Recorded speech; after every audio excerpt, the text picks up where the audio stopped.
Good afternoon and welcome to number 22 in the Read Through the Bible series.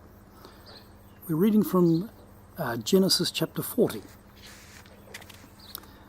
Some time after this, the cupbearer of the king of Egypt and his baker committed an offence against their lord, the king of Egypt.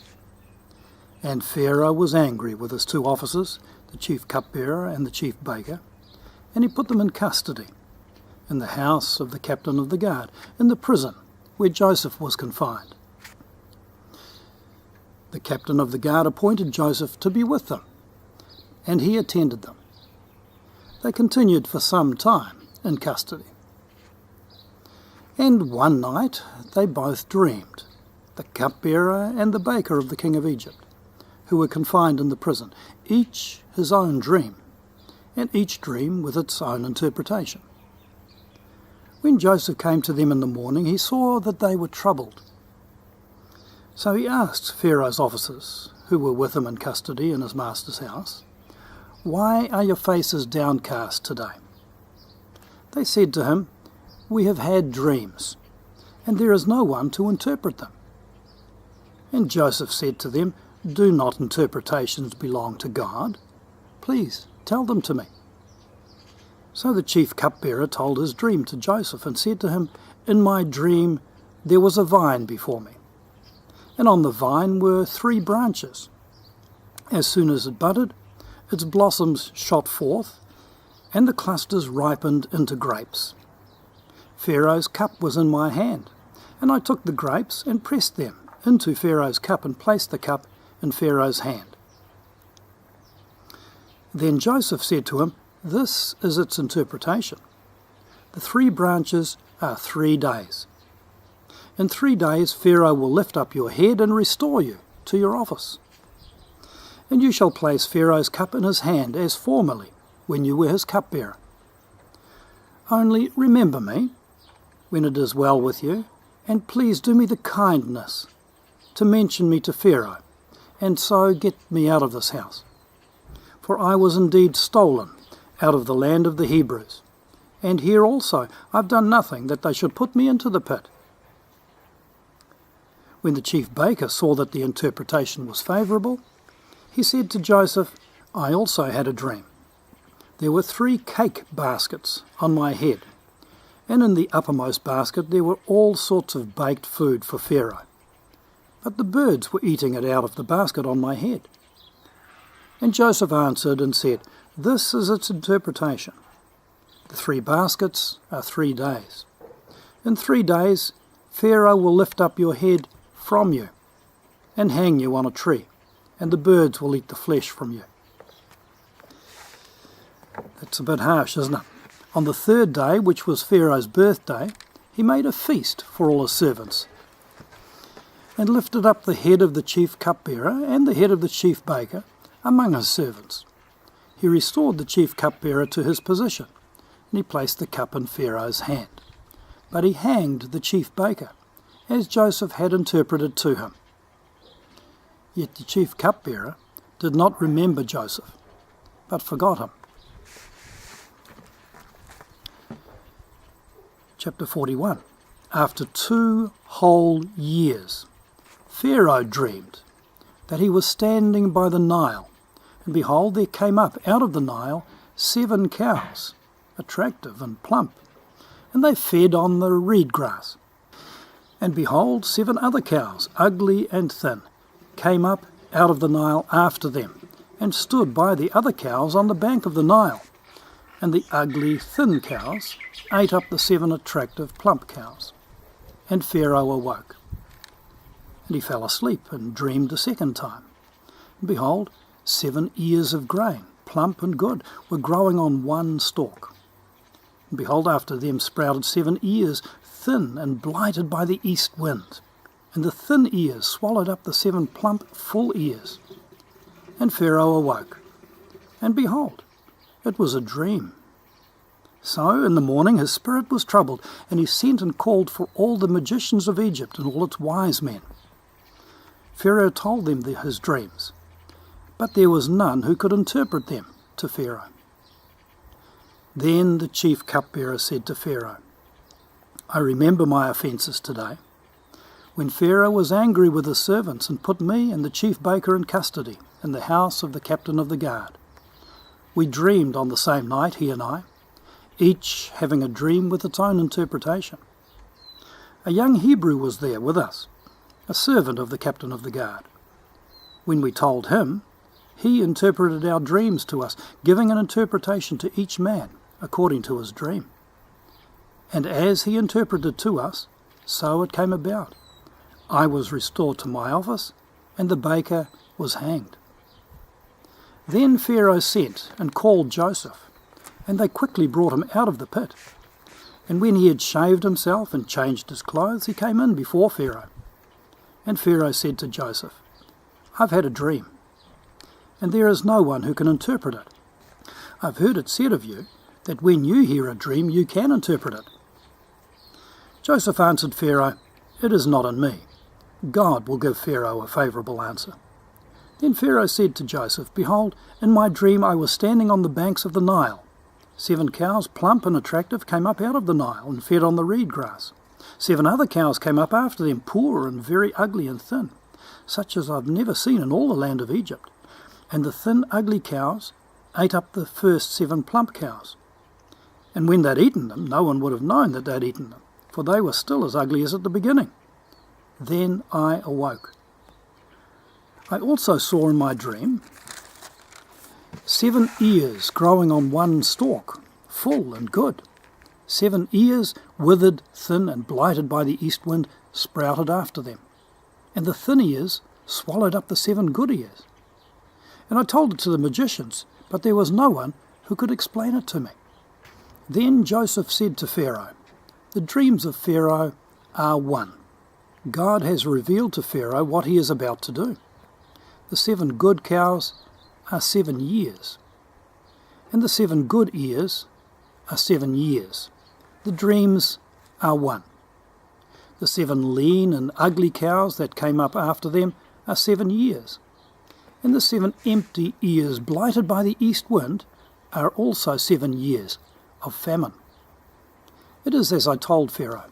God has shown to Pharaoh what he is about to do. There will come 7 years of great plenty throughout all the land of Egypt, but after them there will arise 7 years of famine, and all the plenty will be forgotten in the land of Egypt.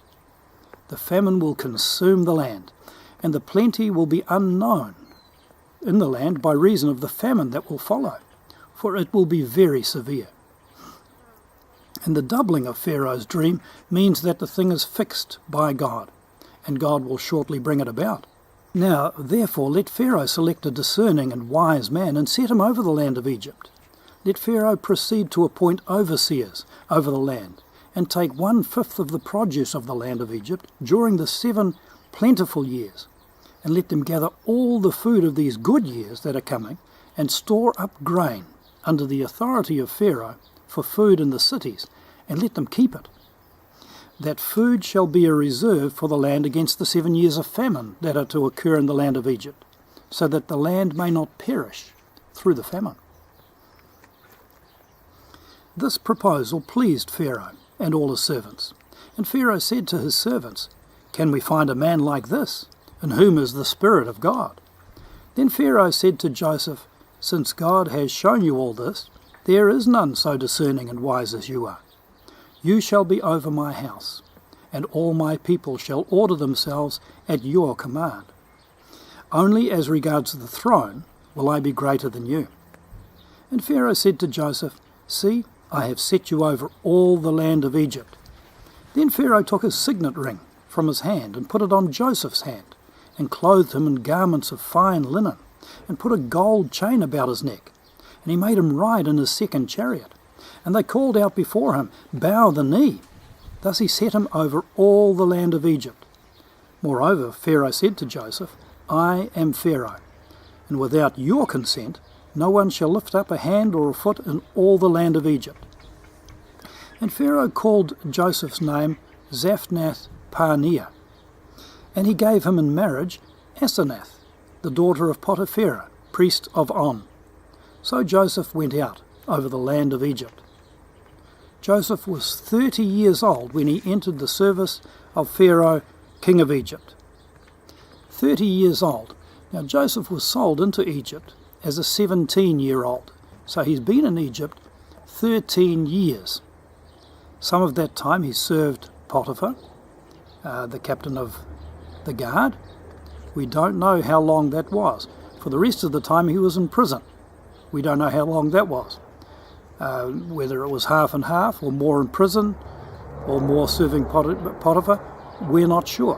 We're not told. But finally, Joseph's dreams, his own dreams, are starting to come true. And Joseph went out from the presence of Pharaoh and went through all the land of Egypt. During the 7 plentiful years, the earth produced abundantly. And he gathered up all the food of these 7 years which occurred in the land of Egypt, and put the food in the cities. He put in every city the food from the fields around it. And Joseph stored up grain in great abundance, like the sand of the sea, until he ceased to measure it, for it could not be measured. Before the year of famine came, 2 sons were born to Joseph. Asenath, the daughter of Potiphera, priest of On, bore them to him. Joseph called the name of the firstborn Manasseh. For, he said, God has made me forget all my hardship and all my father's house. Manasseh sounds like the Hebrew for making to forget. The name of the second he called Ephraim. For God has made me fruitful in the land of my affliction. Ephraim sounds like the Hebrew for making fruitful. The 7 years of plenty that occurred in the land of Egypt came to an end, and the 7 years of famine began to come, as Joseph had said. There was famine in all lands, but in the land of Egypt there was bread. When all the land of Egypt was famished, the people cried to Pharaoh for bread.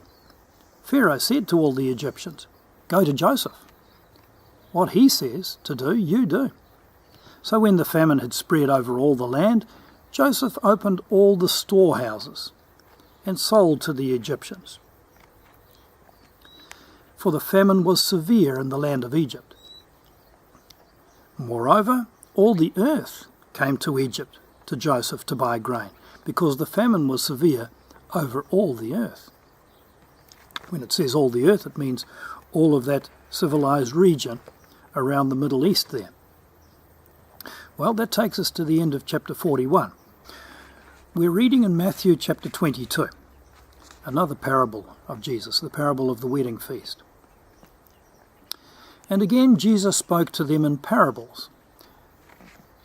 A parable is a short story that is bringing out a particular truth that the narrator wants to bring to his audience. So Jesus again spoke to them in parables, saying, "The kingdom of heaven may be compared to a king who gave a wedding feast for his son.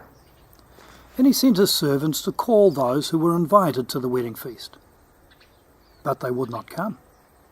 Again he sent other servants, saying, 'Tell those who are invited, see, I've prepared my dinner. My oxen and my fat calves have been slaughtered, and everything is ready. Come to the wedding feast.' But they paid no attention and went off, one to his farm and another to his business, while the rest seized his servants and treated them shamefully and killed them. The king was angry, and he sent his troops and destroyed those murderers and burned their city. Then he said to his servants, 'The wedding feast is ready, but those invited were not worthy. Go therefore to the main roads and invite to the wedding feast as many as you find.' And those servants went out into the roads and gathered all whom they found, both bad and good. So the wedding hall was filled with guests." Now, Jesus is actually giving a prophecy here.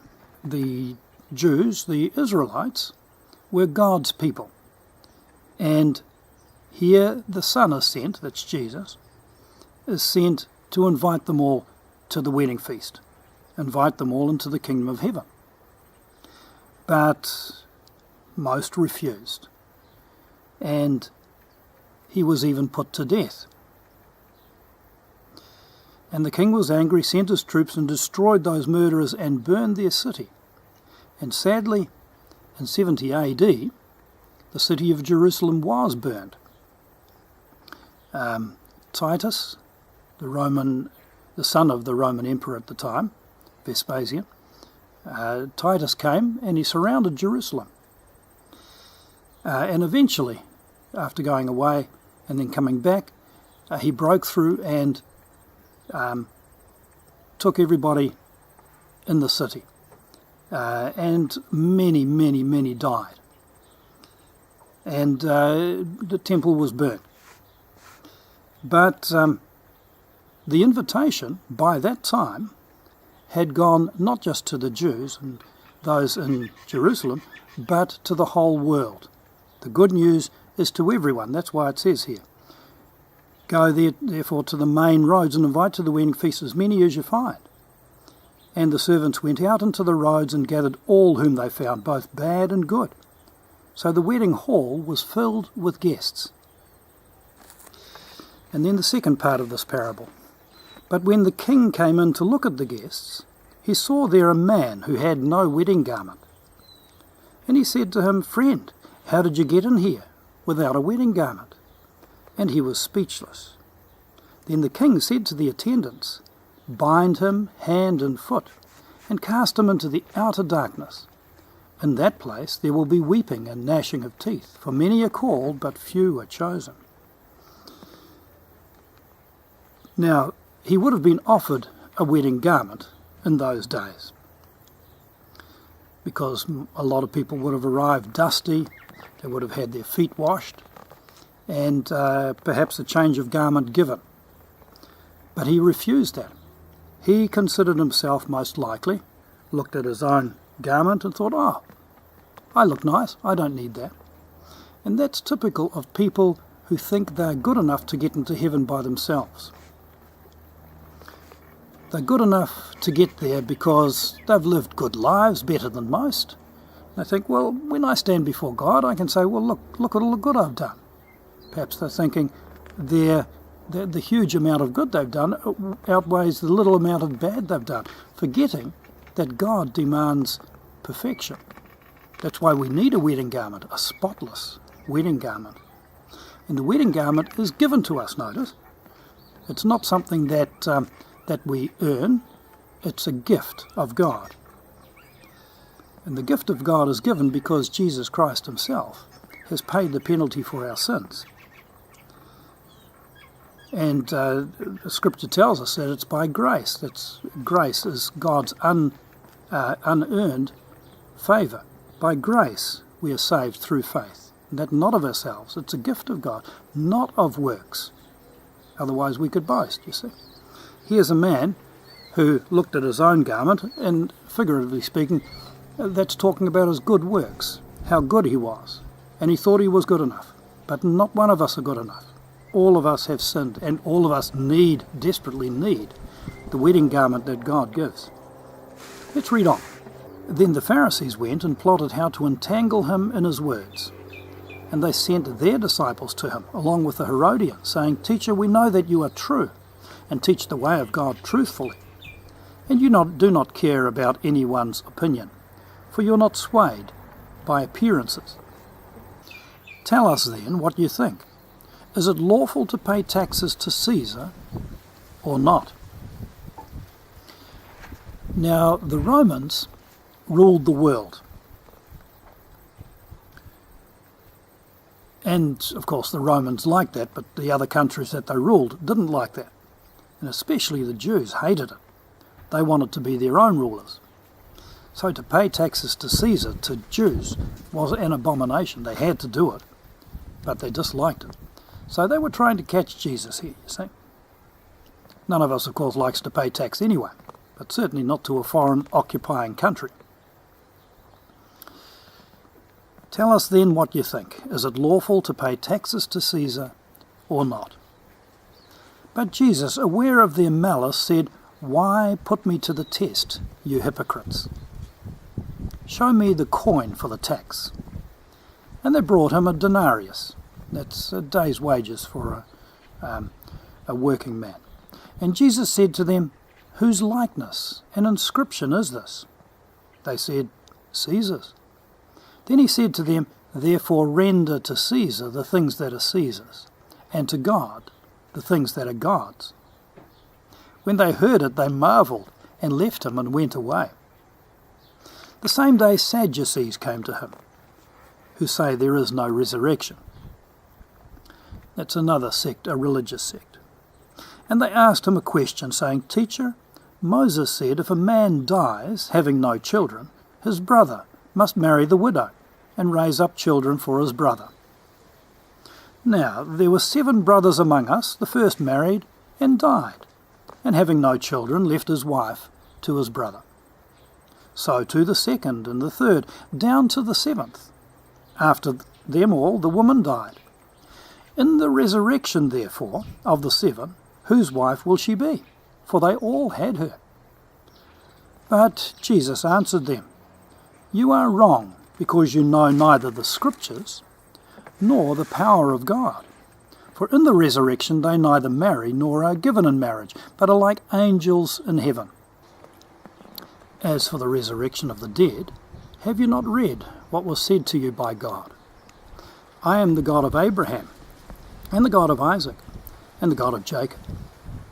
He is not the God of the dead, but of the living. And when the crowd heard it, they were astonished at his teaching. But when the Pharisees heard that he had silenced the Sadducees, they gathered together. And one of them, a lawyer, asked him a question to test him. Teacher, which is the great commandment in the law?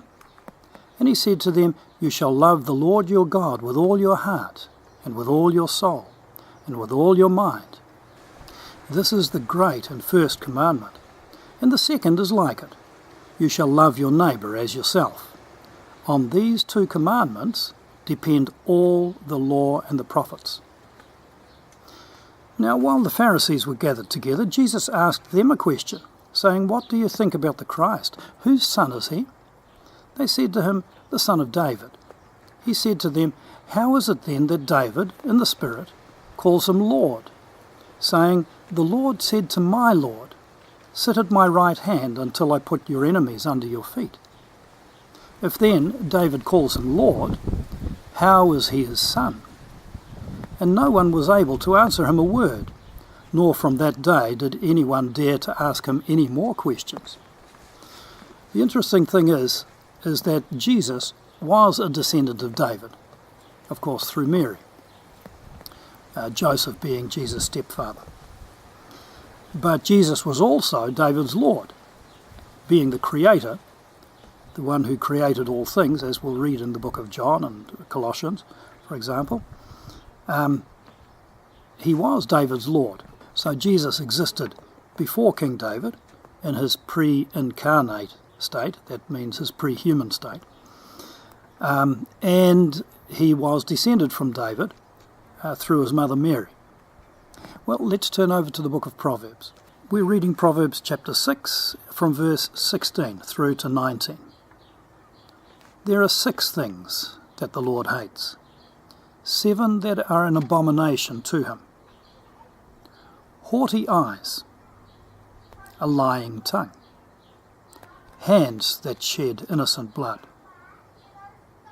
a heart that devises wicked plans, feet that make haste to run to evil, a false witness who breathes out lies, and one who sows discord among brothers. The first 6 are easily seen as wicked things. Pride, that's haughty eyes, lying tongue, those that are violent and murderous, shed innocent blood, hearts that devise wicked plans, feet that are swift to going to evil, false witness, who lies against people. But then he says the 7 things that are an abomination. So the 7th one must be a real abomination, one who sows discord among brothers. Closely associated, by the way, with gossip. We, as God's children, are called to be not ones who sow discord, but ones who bring peace. We're supposed to be peacemakers. And where we see discord or disharmony, we do our best to bring reconciliation. We don't sow discord among brothers. Well, that takes us to the end of this session. Thank you for joining us, and hope to see you again next time.